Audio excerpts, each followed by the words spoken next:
sekelebe yanko sobakatare brabaya. Domine, domine. Domine, domine. Règne, ô Dieu d'Abraham. Domine, domine. Règne, ô Dieu des cieux. Domine, domine. Domine, domine. Règne, ô Père céleste. Domine en ces endroits, Seigneur. Domine en ces moments. Domine en ces instants. Rabata baganda rabashando gogo sendere. Libre makata prima sante kere. Yomata prima zenda la bakanda laba. Roba bete bekato marabaka. Shada rabakando logo sindo lobo kada. Rebata mekando lobo shanda labaga. Reka baba rato makasanta labaka. Rebesunda labakanda labashanda la. Rabena makanda labashanda. Alléluia. Au nom de Jésus-Christ, nous avons ainsi prié. Nous allons élever nos voix, nous allons demander à Dieu, brise mes limites. Brise mes limites.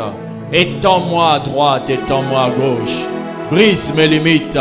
Brise mes habitudes de bénédiction. Brise mes habitudes dans la gloire.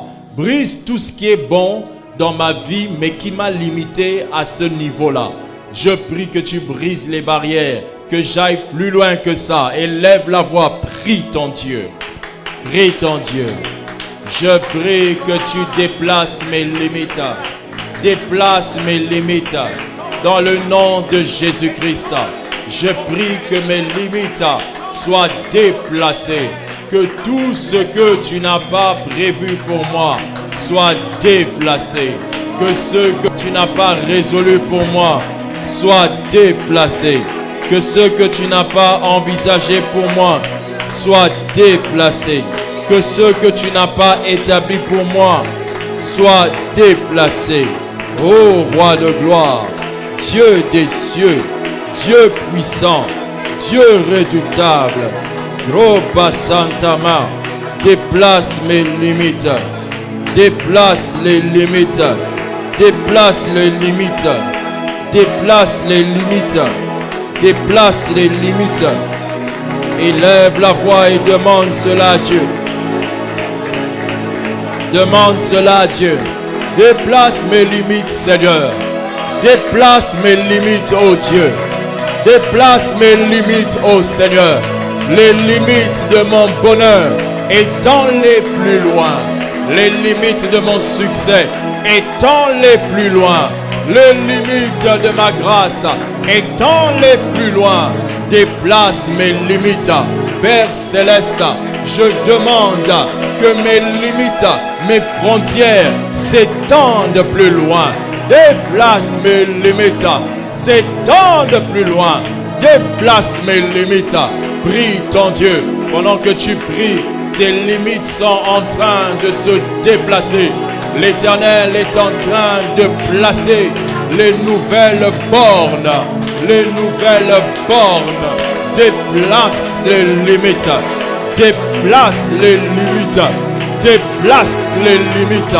Ô Dieu d'Abraham, je prie que de même que tu as donné à Abraham de plus grandes terres, donne-moi de plus grandes terres. Donne-moi de plus grands espaces. Donne-moi de plus grands domaines dans lesquels mes limites seront étendues. Prie pour que Dieu déplace tes limites. Prie pour que Dieu déplace tes limites. Tu as besoin d'aller plus loin que là où tu es. Tu as besoin d'être plus loin que là où tu es. Dis à Dieu de déplacer tes limites. Les limites de ton bonheur. L'Éternel peut t'élever plus loin que là où tu es. Que l'Éternel déplace tes limites. Oh chante kade, male brabako senane bouché. Que l'Éternel déplace tes limites. Que l'Éternel déplace tes limites. Que l'Éternel déplace tes limites. Que l'Éternel déplace tes limites. Prie ton Dieu, prie ton Dieu. Rapashonto konomakanda labashe. Yemadara basota de baranga labasho. Ibresu magada bagana namaha. Kure beshandara bagande lebroso babe. Palabra basote kete maho saba. Shebere mana no broso babega. Rube amara mashade la bagana. Surebe yakamase. Sobe la barra magana machado bagana. Déplace mes limites. Emmène-moi plus loin que là où je me retrouve. Emmène-moi plus loin que là où je me retrouve. Je crois que tu veux m'emmener plus loin. Je crois que tu peux m'emmener plus loin. Je crois que tu veux faire plus que ce que j'ai déjà vu, plus que ce que j'ai déjà fait, plus que ce que j'ai déjà entendu. Tu veux me parler comme tu ne m'as jamais parlé. Je crois en cela. Je prie que tu déplaces mes limites. Je prie que tu déplaces mes limites.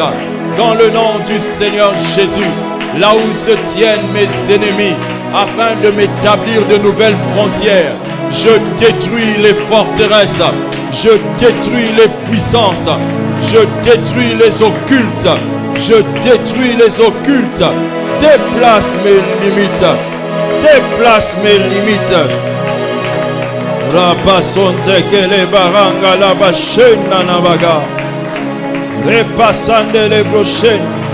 Seka la baranga ne brosondo lo boshan. Kele brosondo lo bosheka nama ande. Zende le boshanda la bakanda namaze. Ropa passe tekene ma ando. Déplace-les, Seigneur. Déplace-les, Jéhovah. Déplace mes limites. Que mes frontières aillent plus loin que là où elles sont aujourd'hui. Que mes frontières aillent plus loin que là où elles sont aujourd'hui. Mes frontières financières, mes frontières de grâce, les frontières de succès, emmène-les plus loin que là où elles sont aujourd'hui. Je prie que tu déplaces mes limites. Je prie que tu déplaces mes limites. Que les puissances des ténèbres qui s'opposent à mes nouvelles limites soient brisées, soient détruites, soient vouées à l'impuissance. J'annule et détruis tout ce qui est revendication, réclamation, œuvre satanique établissant contre ma vie les limites, des obstacles, des limites, des obstacles. Je prie que tu déplaces mes limites. Je déclare que tu déplaces mes limites.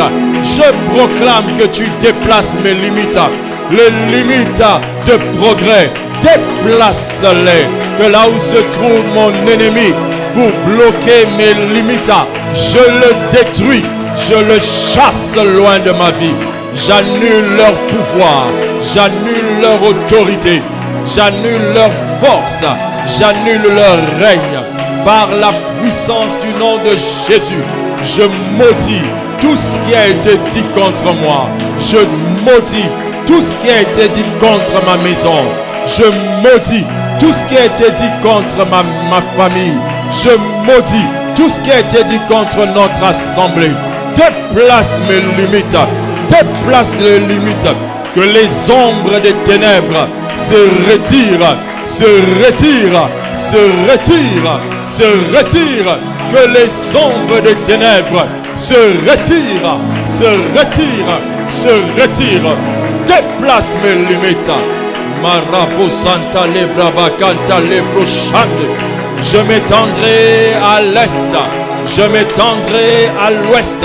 Je m'étendrai au nord, je m'étendrai au sud. Je n'aurai pas de limite, je n'aurai pas d'obstacle, je n'aurai pas de piège, je n'aurai pas de blocage, je n'aurai pas de fonctionnement au rythme satanique, je n'aurai pas de freinage, je n'aurai pas de ralentissement. Mais tu déplaceras mes limites. Oh, personne de ce monde et du monde obscur ne limitera ma vie, ne limitera ma postérité, ne limitera mes enfants, ne limitera mon progrès, ne limitera mon avancée. Déplace mes limites dans les réseaux sociaux, déplace mes limites dans mon travail, déplace mes limites dans mon ministère, déplace mes limites dans la nation, déplace mes limites dans toutes les sphères de l'exercice de mon appel. Déplace mes limites, déplace mes limites, déplace mes limites.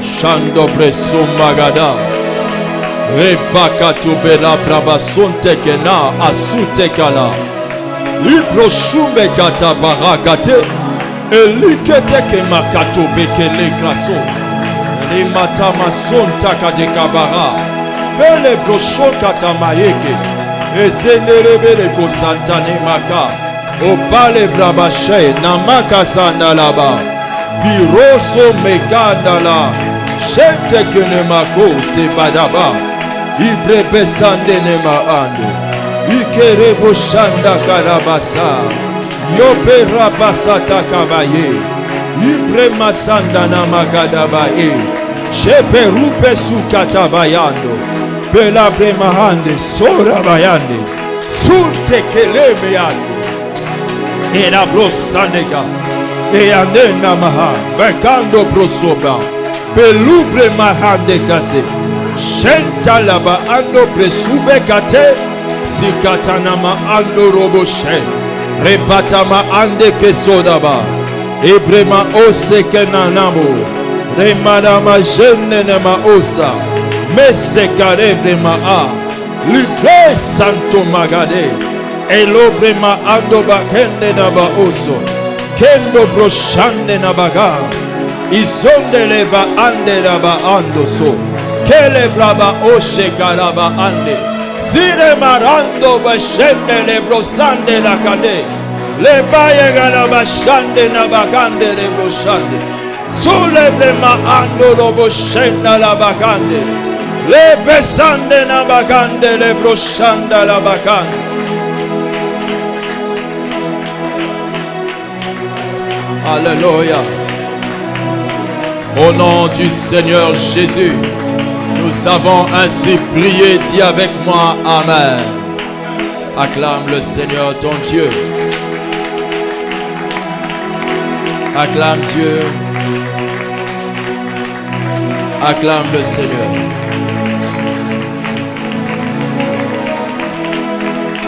Alléluia. Tu peux encore acclamer Dieu.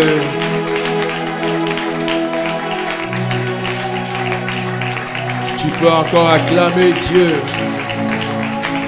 pour sa bonté, sa grandeur, sa puissance. Amen. Que Dieu te bénisse. Tu peux t'asseoir. Alléluia. Que l'Éternel soit avec toi. Alléluia. J'entends quelqu'un dire gloire au Seigneur. Dieu est puissant, dit Amen. Alléluia. Nous sommes à la porte de 40 jours de jeûne et de prière. Et non pas 40 jours de jeûne et de sommeil. Alléluia. Donc, il faudrait savoir ce qu'il faut faire. Veuillez réduire mon écho, s'il vous plaît.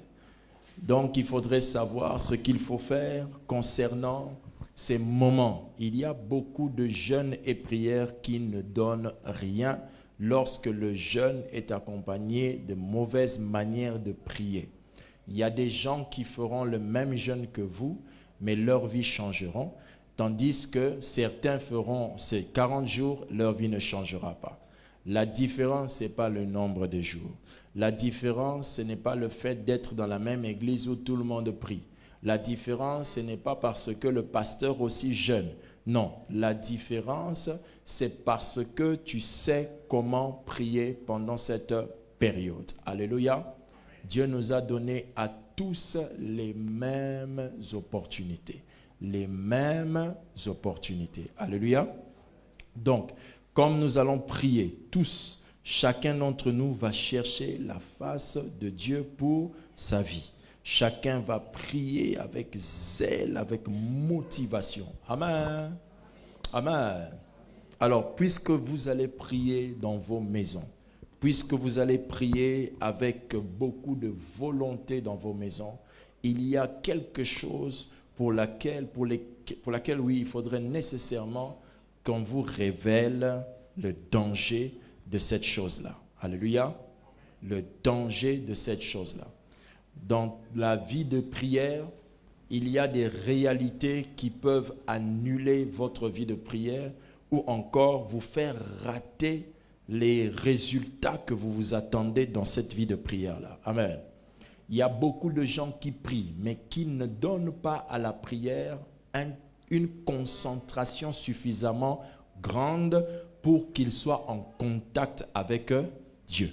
Il y a beaucoup de gens qui prient à leur réveil, qui prient avant de dormir, mais qui ne donnent pas suffisamment de concentration ou encore d'attitude sérieuse, ou même encore, ils ne sont pas très conscients de ce qu'ils sont en train de faire.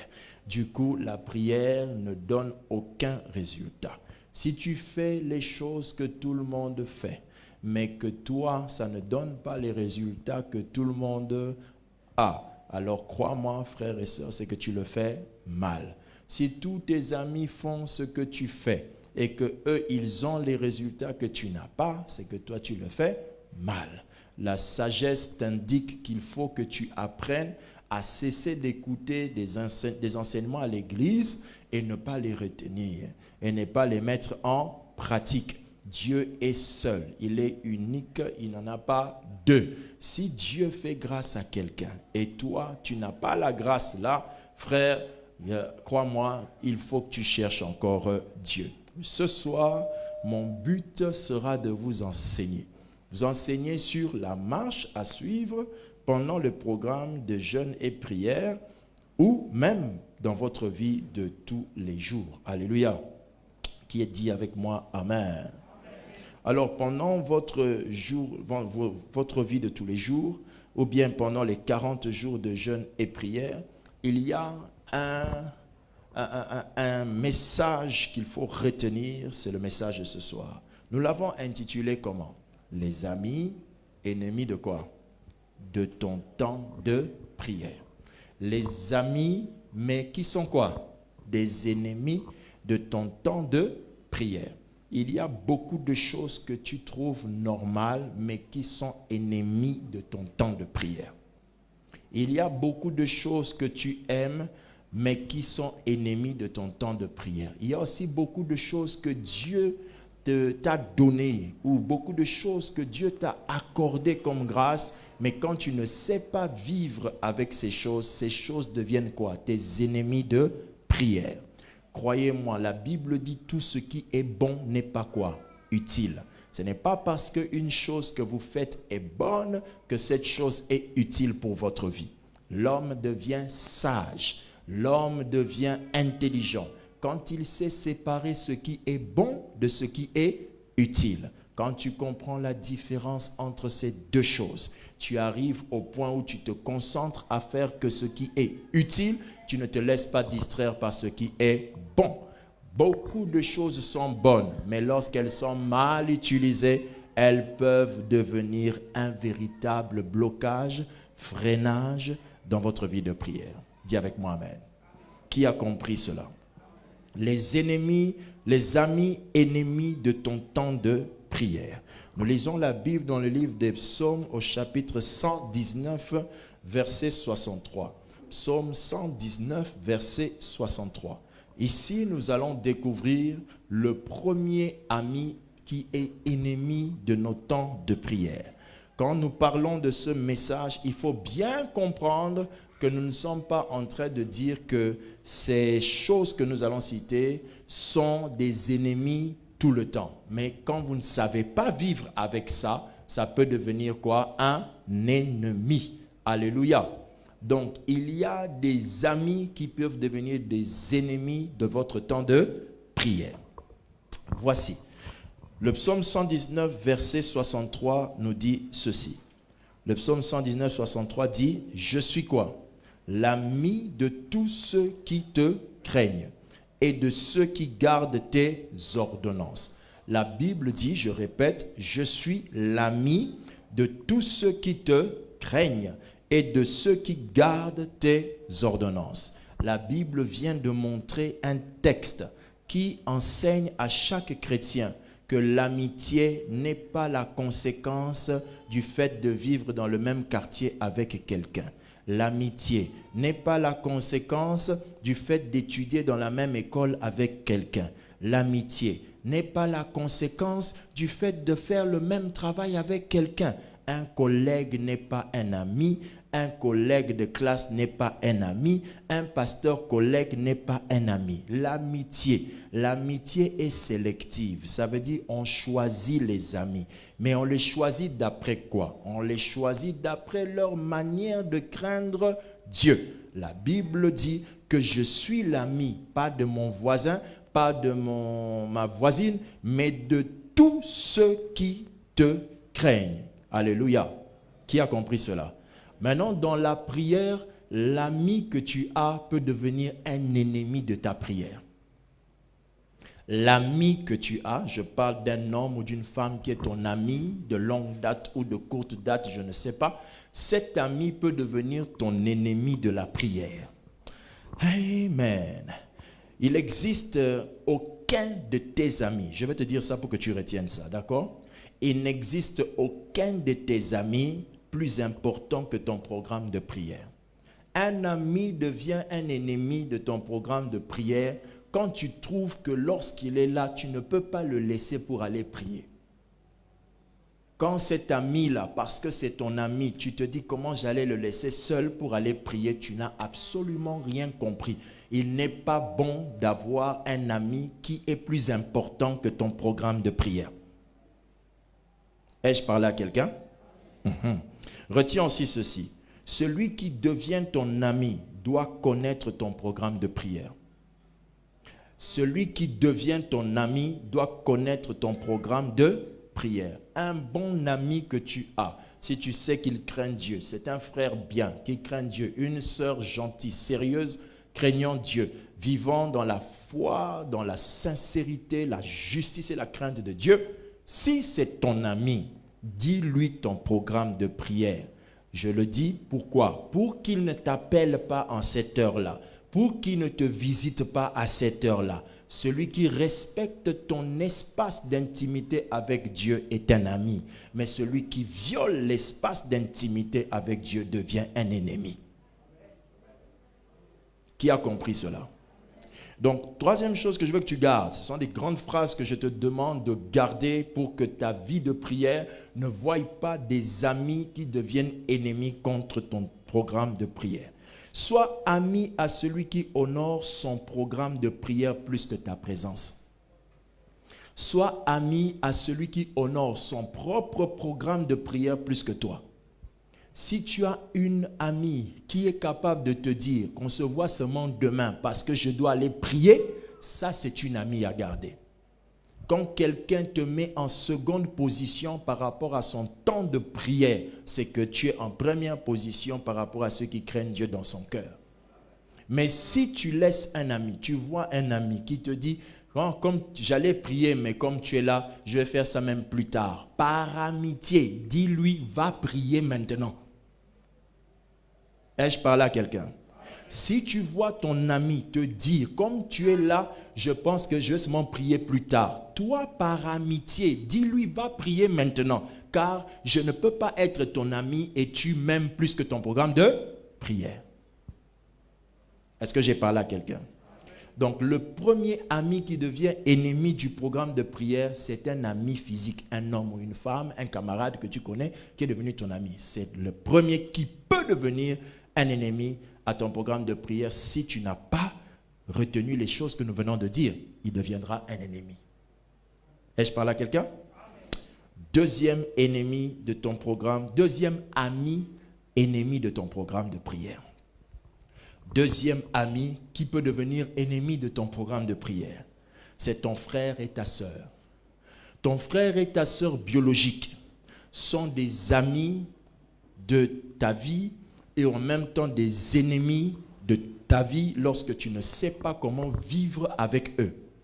Ton frère ou ta sœur. Alléluia. La Bible dit dans le livre de Matthieu chapitre 12, versets 48 à 49. Je vais lire ça pour encore vous aider à comprendre ce que nous sommes en train de dire. Matthieu combien? 12, versets 48 à quoi? À 49. Que disent les saintes écritures? La Bible dit ceci, et c'est une réponse qui n'est pas donnée de Pierre, qui n'est pas donnée par Paul, qui n'est pas donnée par Jules, je ne sais pas par qui, mais elle est donnée par Jésus. Jésus dit ceci. La Bible dit, verset 48, « Mais Jésus répondit à celui qui lui disait, « Qui est ma mère et qui sont mes frères ?»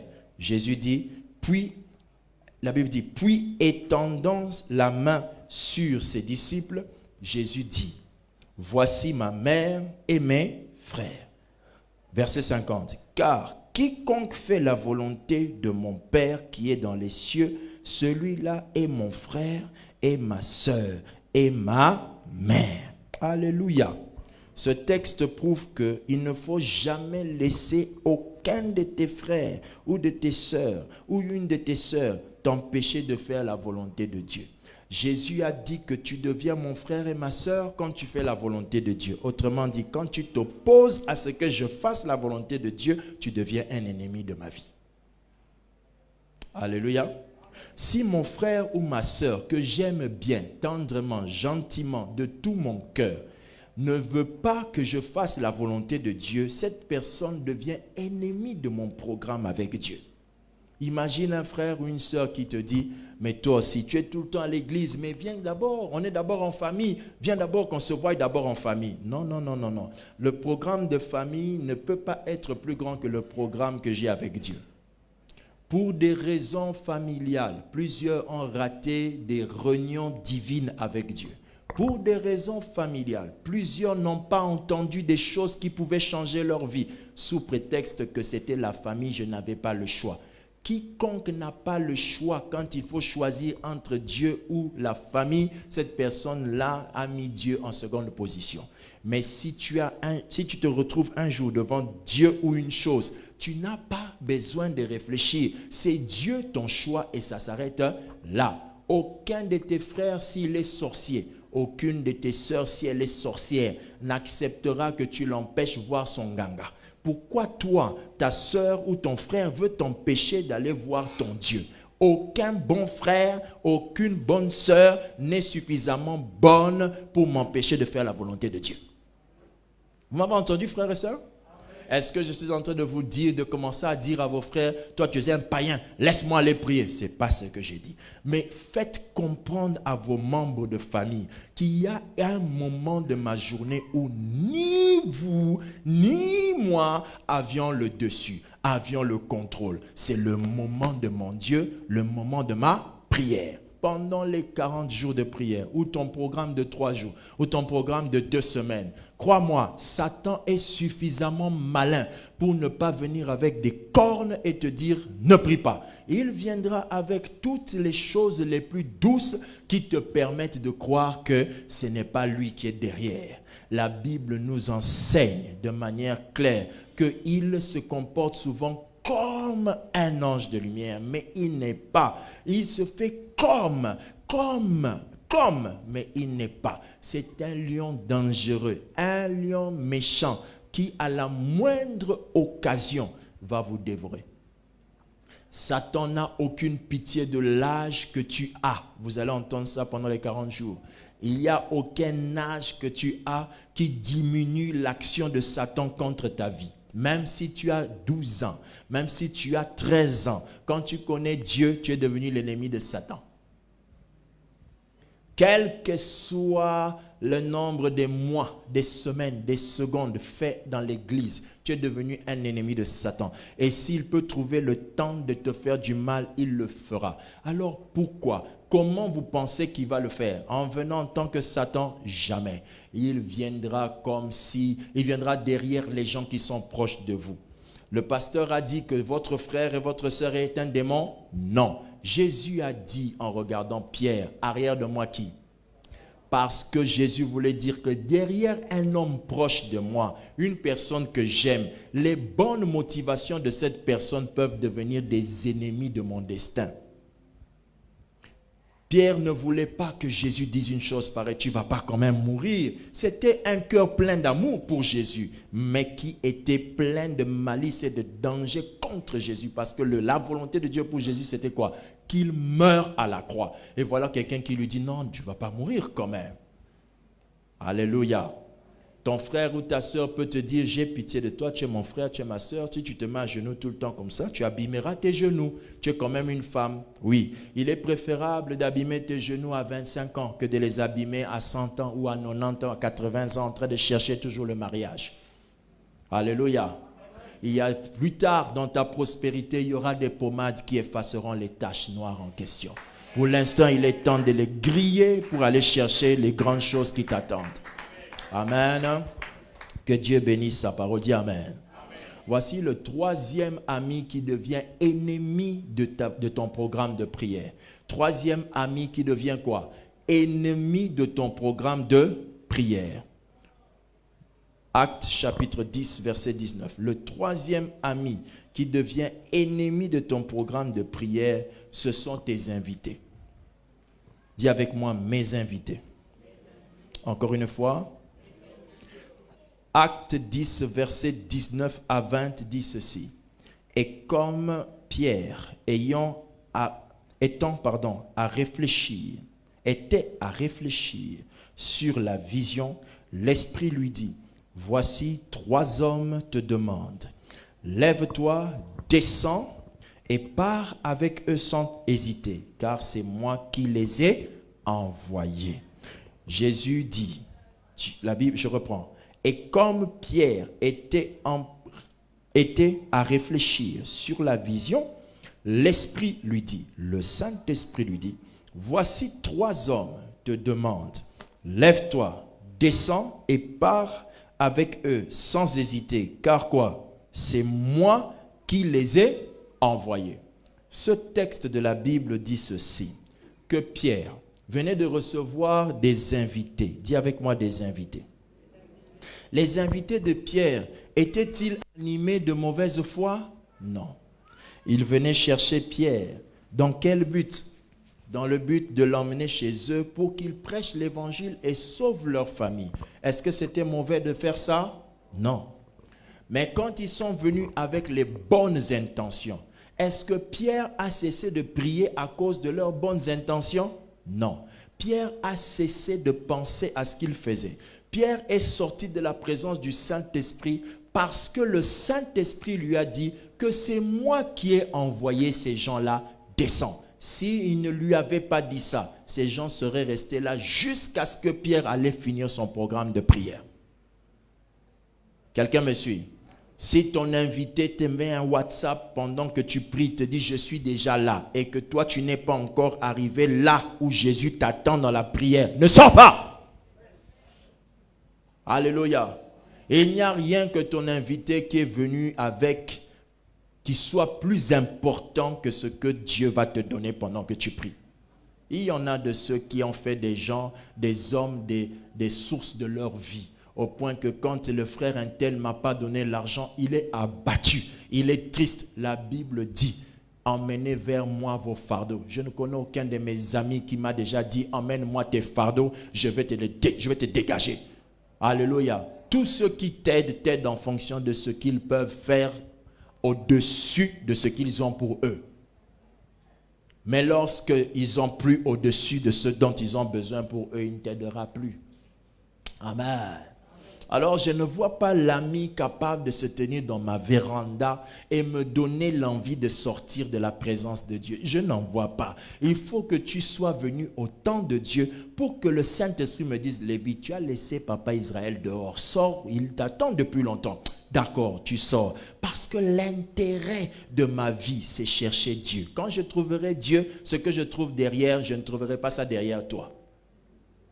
Alors je ne voudrais pas que tu viennes faire perdre mon temps. Oh mon ami, je t'apprécie beaucoup. Oh mon invité, tu es tellement important. On est venu me voir? Amen. Ayez l'habitude d'annoncer votre venue. Parce que quand vous venez sans avertir, vous courez le risque de patienter dans une salle d'attente improvisée. Parce que nous n'arrêterons pas de prier pour un invité surprise. L'invité surprise de ma vie, c'est le Saint-Esprit, pas toi. Quand toi tu viens, ne viens pas par surprise. Ne fais pas ce genre de choses parce que tu risques d'avoir des blessures intérieures inutiles. Tu aurais pu éviter ça. Amen. Et je me demande souvent comment certaines personnes viennent chez les gens à 6 heures. Quand vous avez des programmes de prière, à cette heure-là, qu'est-ce que toi tu fais? Tu es peut-être en train de partir au travail. Toi, tu es déjà là à 6 heures. C'est que tu as prié à 3 heures. Tu as fini. Maintenant, moi, mon programme de prière, si c'est de 6 heures à 8 heures, tu m'embrouilles. Et si je te demande, attends-moi le temps que je finisse de prier, on m'a saboté. Mais si je te dis que je suis en réunion avec mon chef au boulot, c'est normal. Mais quand je te dis que je suis en prière, j'exagère. Tu ne vois pas que tu deviens mon ennemi? Alléluia. Quand tu cherches quelque chose, cherche la chose. Et ne t'arrête que lorsque tu trouveras la chose. Quelqu'un me suit? Alléluia. Il faut chercher jusqu'à trouver. Dimanche, je vais prêcher sur saisis ton destin par la prière. Saisis ton destin par la prière. Oui, frères et sœurs. Alléluia. Ah oui, frères et sœurs, si nous tous, on écoute Dieu, même quand on ne l'écoute pas en songe, on l'écoute en vision, on l'écoute en prophétie, dans la parole, tu vas remarquer que même si Dieu te parle beaucoup, ça ne veut pas dire qu'il va agir. La seule chose qui conditionne Dieu d'agir, c'est quand toi tu le cherches. Amen. Qui m'a suivi?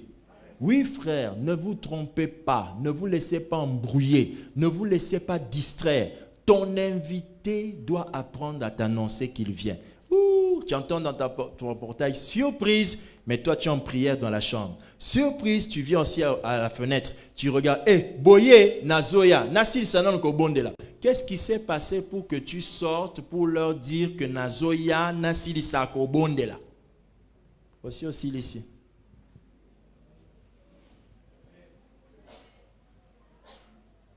Alléluia. Il y a des invités. Dans le jour d'aujourd'hui, nous avons des invités physiques et des invités virtuels. Les invités virtuels entrent par nos téléphones, sans frapper, sans annoncer, ils entrent. Un WhatsApp impoli qui ne respecte même pas mon temps de prière, qui entre et qui me dit, j'ai des choses que je voulais te dire de la part de Dieu. Laisse-moi d'abord prier. C'est pourquoi il y a plusieurs portes à fermer pour éviter que ton invité entre. L'une des portes que tu dois fermer pour éviter que ton invité entre, c'est les données mobiles et le Wi-Fi. Ferme ces portes-là afin que tes invités n'entrent pas pendant que tu es en train de prier. Ils sont dangereux, très dangereux. Pourquoi la sonnerie des WhatsApp avertit comme si tu n'as pas le choix, il faut au-tala. Peut-être. Non, le monde du peut-être ne peut pas m'aider à être. C'est le monde de l'assurance, le monde de mon Dieu qui est, qui peut m'aider à être. Je ne peux pas passer mon temps à commencer à fouiller mon téléphone, à me sentir toujours en train d'être en alerte. Parce que toi, tu m'envoies des WhatsApp pendant que je prie. Fermez ces portes-là au nom de Jésus. C'est une chose par laquelle tu peux avoir un travail, mais ça peut devenir un ennemi de la prière. Ai-je parlé à quelqu'un? Très bien. Quatrième ennemi, ami qui est ennemi, qui peut devenir ton ennemi de prière. Quatrième ami, ennemi de ta prière, de ton programme de prière. Quelqu'un peut dire Amen? Le livre de 1 Corinthiens nous dit au chapitre 7, verset 5, ce qui suit. 1 Corinthiens chapitre 7 au verset 5. La Bible déclare, ne vous privez point l'un de l'autre. Ici, la Bible parle de l'homme et de la femme qui est marié. Ne vous privez point de l'un et de l'autre. Ne vous privez point l'un de l'autre, si ce n'est d'un commun accord pour un temps. Afin de faire quoi? De vaquer à la prière. Puis faites quoi? Retournez ensemble. De peur que quoi? Que Satan ne vous tente par votre incontinence. Dis avec moi Amen.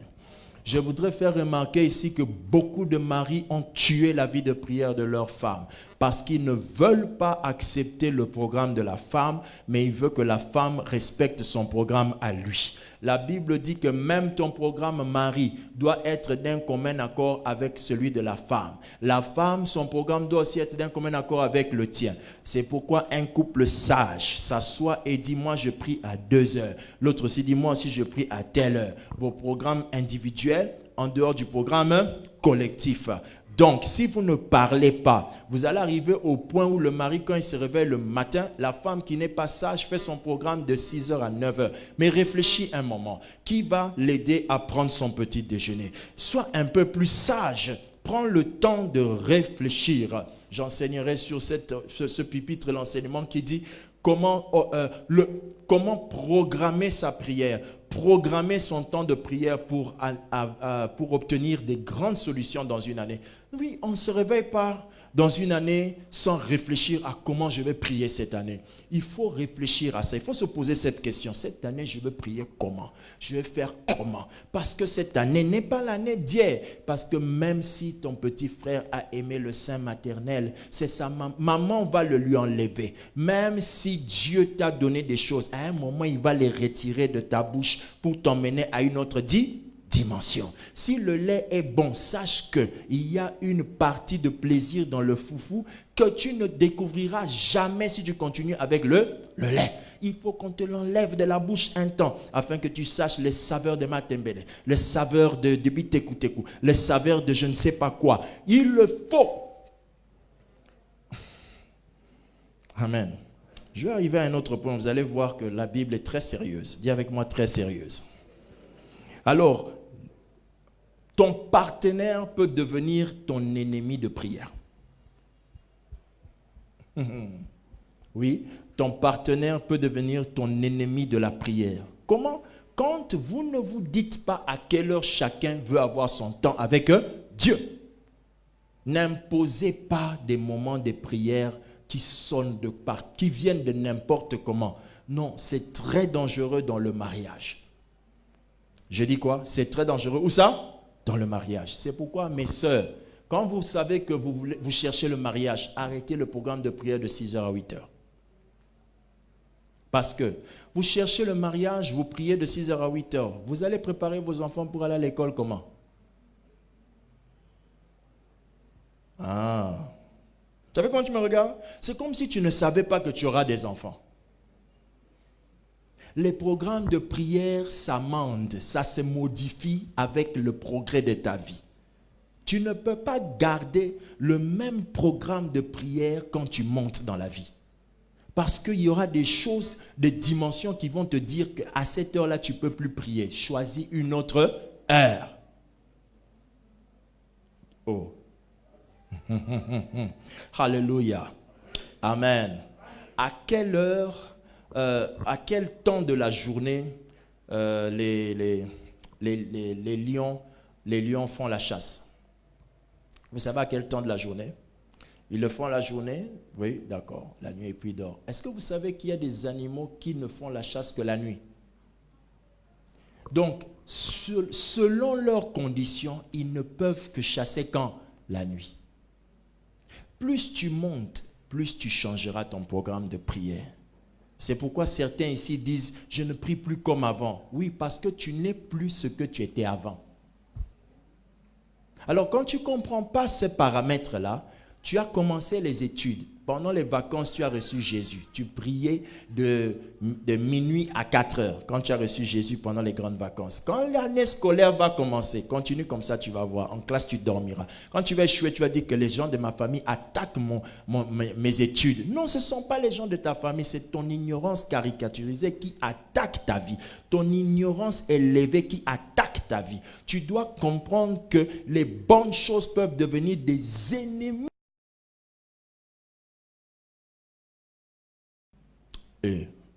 Amen. Alléluia. Qui a compris? Qui a compris? Très bien. Donc, en tant que frère, ton épouse ou ton époux, soyez sage. Ne vous détruisez pas votre programme de prière sans dialoguer. Il faut dialoguer pour connaître quand je dois prier, quand tu dois prier, pour que nos programmes de prière ne s'entrechoquent pas et n'abîment pas l'atmosphère de Dieu dans la maison. Dites Amen. Cinquième ami qui devient ennemi de ta prière. Ecclésiaste 10, verset 17. Cinquième ami qui devient ennemi de ta prière. Cinquième ami qui devient ennemi de ta prière. Ecclésiaste, chapitre 10, verset 17. Alléluia, somebody. Heureux toi, pays dont le roi est de race illustre et dont les princes mangent au temps convenable pour soutenir leur force et non pour se livrer à la boisson. Est-ce que je peux relire pour celui qui a eu l'impression qu'il n'a pas bien entendu? Heureux toi, pays dont le roi et de race illustre, et dont les princes mangent au temps convenable, pour soutenir leur force et non pour se livrer à la boisson. Le cinquième ami qui peut devenir un ennemi pour le temps de ta prière, c'est ton alimentation. Ta manière de manger peut devenir l'obstacle de tes moments de prière. Un foufou à 21h, 22h est une attaque démoniaque pour ta prière de 2h, 3h du matin. Est-ce que je m'adresse à quelqu'un? Alléluia. Amen. Oui, ton alimentation peut devenir un obstacle, un ennemi de ton programme de prière. Vous voyez ce genre de choses, ça s'appelle la sagesse. C'est ça qui évite qu'on appelle Satan là où il n'est pas là. Parce que des fois, Satan a des portraits dans nos maisons sans qu'il ait posté. C'est-à-dire qu'il n'est jamais venu pour oser photo. Mais tu as sa photo à la maison comment? Tu as appelé Satan là où il n'est même pas Satan. Ce n'est même pas lui qui était là. Ce n'est même pas lui qui a fait ça. Mais tu lui en as donné l'occasion. J'entends quelqu'un dire Amen. Hey, alléluia. Est-ce que quelqu'un comprend ce que je dis? Alléluia. Vous savez que la Bible interdit de trop manger certaines choses parce que ça peut vous empêcher d'être en bonne santé. Ça peut vous empêcher d'être en bonne santé. Ah, alléluia. La Bible dit ceci. Proverbe 25, 27. La Bible dit ceci. Proverbe 25, verset 27. Il n'est pas bon de manger beaucoup de miel. Il n'est pas bon de manger beaucoup de miel, mais rechercher la gloire des autres est un honneur.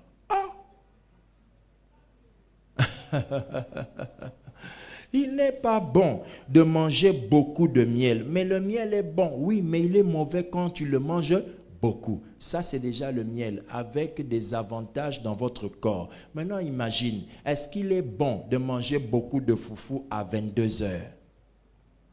Qu'est-ce qui va se passer? Tu ne pourras plus rechercher la gloire de ta vie. Oh. Il n'est pas bon de manger beaucoup de miel. Alléluia. Mais rechercher la gloire des autres est un honneur. Des fois, il faut renoncer à certains repas pour pouvoir rechercher la gloire de Dieu.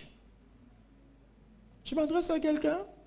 Il n'est pas bon. Ton sommeil peut aussi être troublé. Toi qui veux prier à 4 heures, tu manges mal avant d'aller dormir. Tu peux avoir l'insomnie. Quand tu as l'insomnie, l'insomnie peut prendre un temps et te déclencher le sommeil 1 heure avant ton programme de prière. Du coup, quand ton téléphone sonne et ta main part toute seule coupée dans le noir, ça tient le téléphone, ça coupe l'alarme. Comment? Parce que tu viens de dormir. Donc ton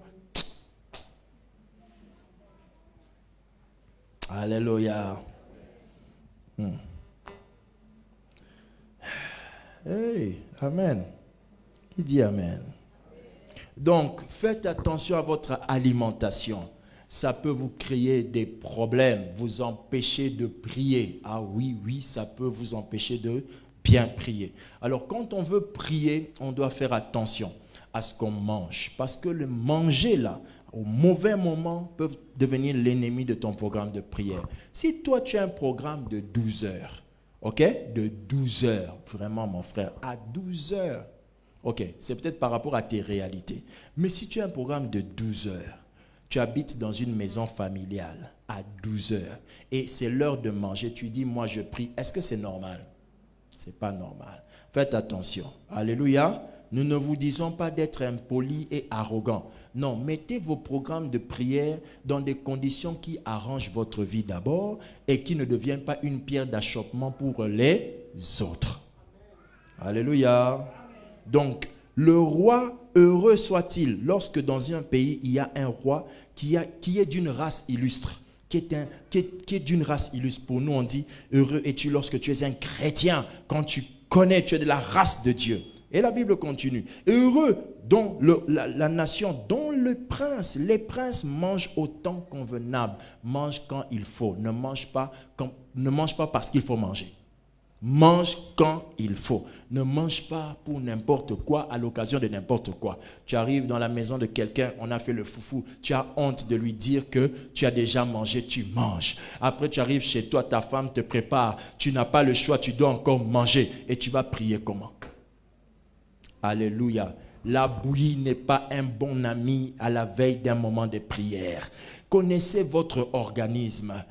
Analysez-vous très bien. Refusez certaines choses quand vous savez que là, l'isakayo, que ça te fait dormir. Il y a des gens, dès qu'ils prennent le petit déjeuner, après ça, il doit s'asseoir pour prendre une pause de sommeil. Sans cette pause de sommeil, frère, la journée ne peut pas démarrer. Oui ou non? Dès qu'on prend cette personne, dès qu'elle entre dans un bus, les premiers kilomètres pour arriver au boulot, il ne se souvient ni de l'échangeur, ni de quelle avenue qu'ils ont passé. Tout ce qu'il sait, c'est l'arrêt où ils sont descendus pour aller au travail. Pourquoi? Le petit déjeuner la somme. Maintenant, quelqu'un comme ça, il prend le petit déjeuner et après il dit, je vais prier. Tu emmènes un ennemi dans ton programme de prière. Pour que Satan attaque quelqu'un, il faut que la personne, franchement, soit peu sage, soit vraiment très, très distraite. Sinon, c'est compliqué pour que Satan nous attaque quand on est sage. Parce qu'on ne lui prêtera pas le pont par lequel il va passer pour venir. On ne va pas lui prêter de pont. Qui a suivi? Oui, frère. Alléluia. Qui a compris? Il y a certains aliments qui font transpirer. Quand vous transpirez, la transpiration qui sort de vos pores, après quand ça sèche, ça va où? Vous croyez que ça va où? Ça va nulle part. Une partie a l'impression de disparaître. Ça fait quoi? Ça se couche sur les autres pores et ça bouche les pores au fur et à mesure. C'est pourquoi quand vous avez transpiré, vous continuez toujours à vous éventer comme ça. Pourquoi? Parce que ça a bouché les pores, ça ne respire plus. Maintenant, quand vous mangez quelque chose qui vous fait sortir la transpiration, frère, à ton moment de prière, quand tu vas te réveiller, lave-toi pour ouvrir les pores. Oui. Je te sens la pote zaramayele. Yo zaramayele no tika na école. Alléluia. Sixième ennemi de ma vie de prière. Ami qui devient mon ennemi de la vie de prière. Mon sixième ami qui devient un ennemi de ma vie de prière. Juge chapitre 16, verset 20. Juge 16, verset 20 nous dit ceci. La Bible dit, je vais le lire dans mon...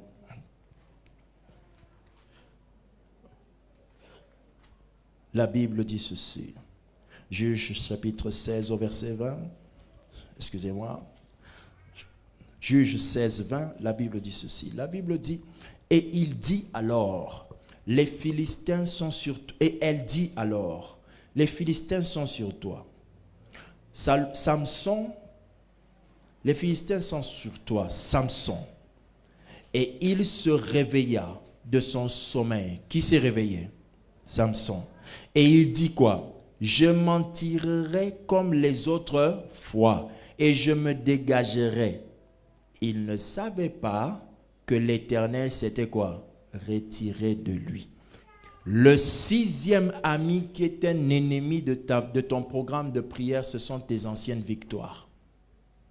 Les anciennes victoires peuvent devenir des ennemis de votre programme de prière. Pourquoi? Parce que vous n'allez plus trouver l'intérêt de vous donner à fond dans la prière parce que vous avez déjà reçu ce que vous cherchez. Les victoires peuvent devenir des ennemis. Ce sont des amis, vous voyez, non, de ta vie. Mais ça peut se transformer en quoi? En ennemi. Vous ne devez jamais commettre l'erreur d'apprécier votre vie par rapport à là d'où vous venez. Appréciez votre vie par rapport à là où vous allez. Alléluia. Vous comprendrez que ce que vous avez n'est rien comparé à ce que vous êtes censé avoir. Qui a compris?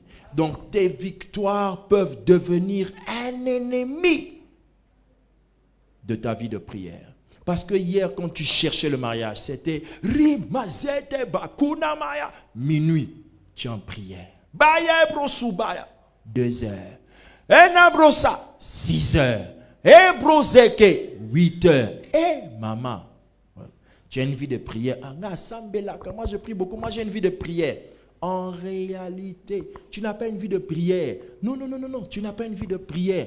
Tu as une vie de quémandeur. Tu quémandes aux yeux de Dieu. Les quémandeurs ne se fatiguent jamais car ils savent qu'on leur donnera toujours peu qui ne suffira pas pour demain et qu'ils reviendront demain pour demander encore. Quémandeur dans la prière. Mais lorsque tu as une vie de prière, ton cœur ne s'attache pas à ce que tu recevras, mais s'attache à celui qui te le donnera. La vie de prière ne doit pas être liée à ce que tu reçois, mais à la fidélité de celui qui te le donne.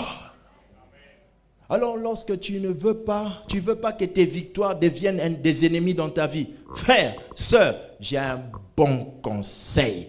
Oublie toujours les victoires du passé et porte tes regards devant. Le danger, le mal avec toi, c'est quoi? C'est que quand tu travailles, quand tu fais une chose, ou même quand tu sers Dieu, ou même quand tu vas au travail, c'est que tu marches avec la gloire du passé sur tes épaules. Dis avec moi, général. Crois-moi, frère. Même quand tu étais lieutenant, tu cherchais à devenir... Après lieutenant, je ne sais pas c'est quoi. Capitaine. Je ne sais pas, hein? Ok. Quand tu deviendras capitaine, tu cherches à devenir quoi? Major, après c'est quoi? Colonel, après c'est quoi? Ok. Après? Général de division? Major. Et puis général quoi? Général et puis général de corps d'armée. Alléluia. Amen. Quand tu deviens général de corps d'armée, dis avec moi général de corps d'armée. Tu as 3 étoiles en or. C'est ça? C'est ça, non? C'est en or? Bon, si les militaires m'écoutent parler, en tout cas, pardonnez-moi, je ne suis pas militaire. Donc, il a des étoiles en or. Tu es général de corps d'armée du Congo. Tu rencontres le général de corps d'armée des États-Unis. Dis-moi la vérité. Entre toi et lui, qui va paniquer? Voilà. Ce qui veut dire quoi? Arriver à un endroit ne veut pas dire que tu as la gloire de cet endroit-là. Dans chaque niveau, il y a des gloires qui s'augmentent. Tu es peut-être arrivé à devenir je ne sais pas quoi, mais il y a des gens dans la même place là, mais qui ont des gloires plus grandes que les tiennes. Quand eux, ils arrivent, c'est différent. Toi, quand tu arrives, c'est maussade, c'est mort, c'est lourd. Hein? Parce que tu crois que Dieu est un Dieu qui t'emmène et qui te fait arrêter. Lisez la Bible. Lisez la Bible. Oh, alléluia. Le même Dieu qui a emmené Israël à la terre promise est le même Dieu qui a dit à Jésus, renvoie-les dans le monde. Dieu a toujours une autre orientation à donner. Il était venu rassembler les gens dans un peuple, les emmener jusqu'à la terre promise. Le même dit à Jésus, cette fois-ci, disperse-les. Mais si toi tu es le fils d'Adam, le fils de Moïse, tu diras quoi à Jésus? Non, On doit rester ensemble. Voilà ton problème. Tu vois, les anciennes victoires de Moïse, tu penses que c'est comme ça que ça va continuer. Non, frère, ne sois pas égaré. Sois sauvé. S'il te plaît, j'espère que ce message te sauve. Te sauve. Oublie les victoires. Va chercher Dieu. Il y a encore une limite à la gloire que Dieu t'a donnée. Alors brise cette limite. Va encore plus loin. Alléluia. Il y a des femmes mariées et femmes mariées. Moi, je suis femme mariée, mais je ne vis pas le bonheur. Tu as vu, tu as une chose qui te manque. Quand tu vas obtenir ça, tu es peut-être femme mariée, tu vis le bonheur, mais tu n'arrives pas à aider les gens de ta famille. Tu dois encore chercher Dieu. Donc, s'il te plaît, oublie les victoires du passé. Mets-toi en tête que devant, il y a de plus grandes choses qui t'attendent. Dis avec moi, Amen. Dernier ami qui devient un ennemi de notre vie de prière, de notre programme de prière, le dernier ami, je dis bien dernier ami, qui devient notre ennemi de prière. Cet ami-là, vous le rencontrez chaque jour. Il n'y a pas un seul jour que vous avez fait sans rencontrer cet ami-là. Tout le monde ici a ce même ami. Vous savez, frère, j'entends quelqu'un dire Amen. Cet ami-là, même toi, tu le connais. Moi, je le connais, mais toi aussi, tu le connais. Même les païens le connaissent. C'est qui? Ah, alléluia. Alléluia. Même les païens le connaissent. Même les chrétiens le connaissent. Le 7e ami de la vie d'un homme qui peut devenir son ennemi dans la prière, c'est le sommeil. Tout le monde a besoin de dormir. Le sommeil est obligatoire. Sans ce sommeil-là, demain, tu as les piles déchargées. Ton corps est déchargé. Tu seras alourdi, faible. Tu réfléchiras mal. Même si tu sais préparer, tu risques de mal préparer. Oui ou non? Le sommeil, le manque de sommeil cause des malaises incroyables. Le manque de sommeil paralyse l'intelligence de l'être humain. C'est un grand ami de notre vie qui peut devenir un ennemi. Comment? Proverbe 6, 10, un texte que nous connaissons, nous dit ceci. Un peu de sommeil, un peu d'assoupissement, un peu croiser les mains pour dormir, et la pauvreté te surprendra comme un rôdeur, et la disette comme un homme en armes. La pauvreté te surprendra comme quoi? Un rôdeur. Et la disette comme un homme en armes. Qu'est-ce qui se passe? Le sommeil, lorsqu'il est exagéré, il vous fait entrer dans une zone de combat où la disette t'attend et la pauvreté te guettait déjà. Dès que tu dors exagérément, au point que tu passes tes programmes de prière, tu es en zone d'attaque et de combat. Les obus qui vont s'abattre sur ton esprit, la journée, tu vas même toi-même sentir que ta journée est lourde. Les portes qui vont se fermer, toi-même, tu ne comprendras pas. Pourquoi? Tu as emmené ton sommeil dans la zone où il ne fallait pas que ça entre. Alors, quand vous dormez, pour dormir, c'est bien. Mais dormez en fonction des choses que vous êtes censé faire après. Quelqu'un me suit? Quelqu'un m'a dit un jour, quand je rentre à la maison, et il pense que c'est là. Donc, il le disait avec zèle. Heureusement qu'il a dit, pasteur, vous m'avez enseigné. Parce qu'il disait, quand je suis à la maison, je sens l'envie de prier. Je prie tellement le samedi que je m'endors le matin. Je passe le culte des ouvriers. Alléluia. Heureusement pour lui, il a directement récupéré. Il a dit, mais j'ai compris quand vous avez parlé que je fais mal. Pourquoi? Parce que mon alarme avait sonné à 21h30 pour dire, c'est l'heure de dormir. Oui, car frère, gère ton heure de sommeil et tu pourras avoir des heures avec Dieu dans la prière. Si tu ne gères pas ton heure de sommeil, tu n'auras pas des heures avec Dieu de qualité. Amen. Si je suis arrivé me voir, il est déjà minuit, j'ai sommeil, et qu'on parle, ça sera un discours de qualité? Non, il y aura des interruptions. Vas-y, tu disais quoi? Non, je ne dors pas. Après? Hein? Quoi? Ce n'est plus des heures de qualité. Alléluia. Mais il y a des heures où la tension est au top. Pourquoi? Je me suis reposé. Je suis frais. Dieu a besoin de toi frais. Dieu n'a pas besoin de quelqu'un qui viendra et il se met là, il commence à parler à Dieu et somnole. Non, c'était mon heure de prière, mais tu dors tard. Le sommeil se respecte. Quand tu ne respectes pas ton sommeil, tu dors en retard. Quand tu respectes ton sommeil, tu dors à temps pour te réveiller au moment de ta prière et prier correctement étant totalement réveillé.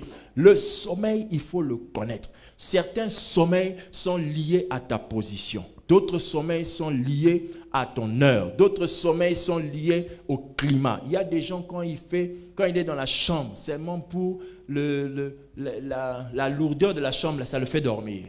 Il y en a qui, lorsque seulement il est assis, la mousse là, seulement en contact de la mousse, il y a une communication de sommeil qui l'attire d'un ushimata mystique, le repose sous son oreiller. Il ne se souvient que d'une chose: j'étais assis, comment je me couche maintenant? Mais il y en a. Alors quand tu sais ça, qu'est-ce que tu fais? Tu te réveilles, tu quittes ton lit. Connais-toi toi-même. Ce n'est pas un verset biblique. Connais-toi toi-même. Tu dois savoir qui tu es, comment tu es constitué. Qu'est-ce qui t'aide à dormir et qu'est-ce qui t'aide à rester éveillé. Quand tu sais que bon, la chambre me fait dormir. Il y a des gens comme ça. Quand ils voient seulement le lit, c'est comme s'ils entendent des voix. Viens, viens, viens. Quand tu te connais, que fais-tu? Sors de la chambre. S'il te plaît, sors. Va prier au salon. Va prier, je ne sais pas, ou même au couloir. Va même prier, même aux toilettes. Là où il y a des toilettes qui ont des espaces. Mais fais tout ce qu'il te faut pour rester éveillé. D'autres, qu'est-ce qu'ils font? Ils sortent, ils ouvrent la porte de la maison, ils prient dehors, à la véranda. Ils prient dans la cour. Ils prient. Ils se mettent dans les conditions pour rester éveillé. La Bible dit un peu de sommeil. La Bible ne parle pas le sommeil. La Bible dit quoi? Un peu de sommeil. Ça veut dire quoi? C'est même pendant que tu pries, il peut avoir un peu de sommeil. Dis avec moi, un peu de sommeil. Ce sont les moments pendant que tu pries aux zones Nimba. Très dangereux. C'est un peu de sommeil. Quelque chose de mal peut arriver. Alors pour éviter ça, mets-toi dans des conditions pour que tu sois éveillé. Je connaissais quelqu'un qui, lorsqu'elle priait, la personne...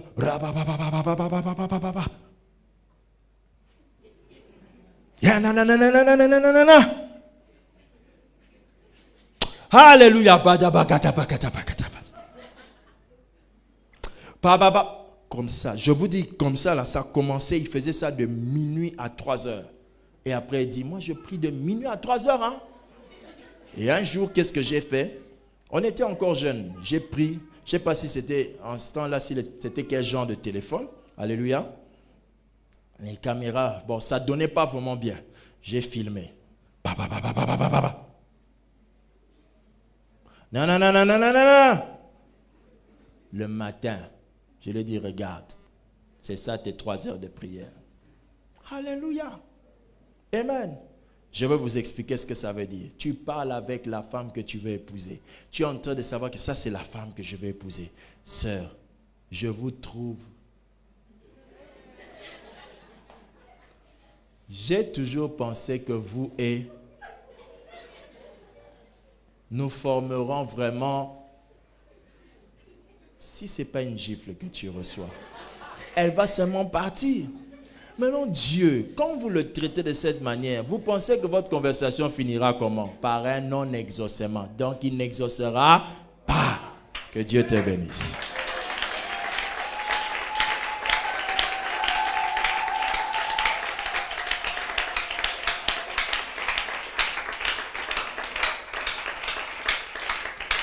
Alléluia. Lève la main vers le ciel, dis à Dieu, rends-moi sage.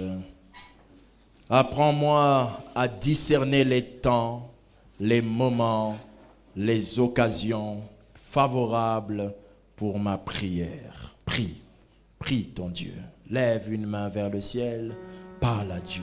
Oui, demande, comme un engagement, une demande et que Dieu te scelle à ça et que ça devienne un engagement. Oh Seigneur, fais-moi grâce. Oh Dieu, fais-moi grâce. Je t'en supplie dans le nom de